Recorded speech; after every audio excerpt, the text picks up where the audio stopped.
তেল ও ছাড়া সাদা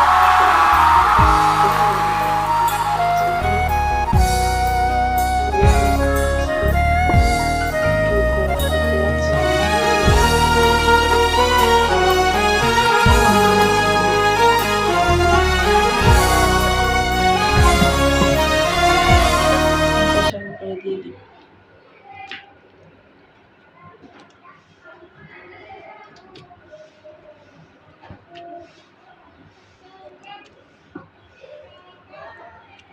চর্বিগুলো আগে দিয়ে দিয়েছি। এখানে বিফ, আস্ত রসুন, আলু, তারপর আস্ত রসুন, আলু, পেঁয়াজ, আস্ত 10-12টার মতো কাঁচামরিচ দিয়ে, লবণ দিয়ে 1 চামচ পরিমাণ, 1/2 চামচ আদা প্রেসার কুকারে বসিয়ে দিয়েছি। এখানে আমি প্রথমে শুরুতে কাঁচা লঙ্কা, আস্ত আলু, তারপর বিফ, আস্ত রসুন, আদার পেস্ট 1/2 চামচ, 5-6টার মতো এলাচ, কিছুটা জিরের গুঁড়ো আর 1/2 চামচের মতো ধনের গুঁড়ো দিয়ে একসাথে বসিয়ে দিয়েছি প্রেসার কুকারে। সেখান থেকে নামিয়ে 40 মিনিট পর দিয়ে দিয়েছি। এখন রান্না হচ্ছে। দিয়ে দিয়েছি 1 চুটকি গোলমরিচ,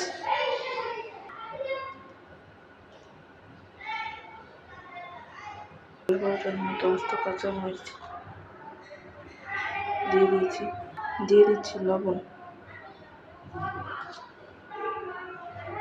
পানি এড করে দিব।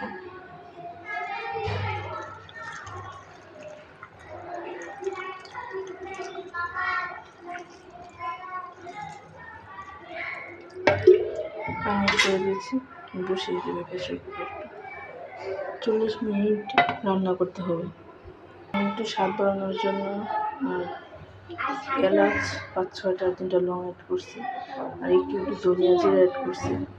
আপনারা এটা স্কিপ করে যেতে পারেন যারা যদি পিওর স্বাদ পাইতে চান।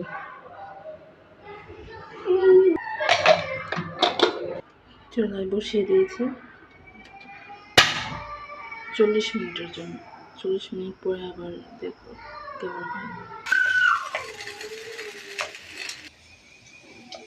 প্রেসার কুকারটা কমিয়ে রাখলে ভালো হয়, কারণ প্রেসার কুকার বাইরে রাখলে উপর দিয়ে পাতলা যেহেতু পানিটা পড়ে যাবে। দিকে তো এক্সট্রা মশলা অ্যাড করা হয় না, সেক্ষেত্রে পানিটা পাতলা থাকে।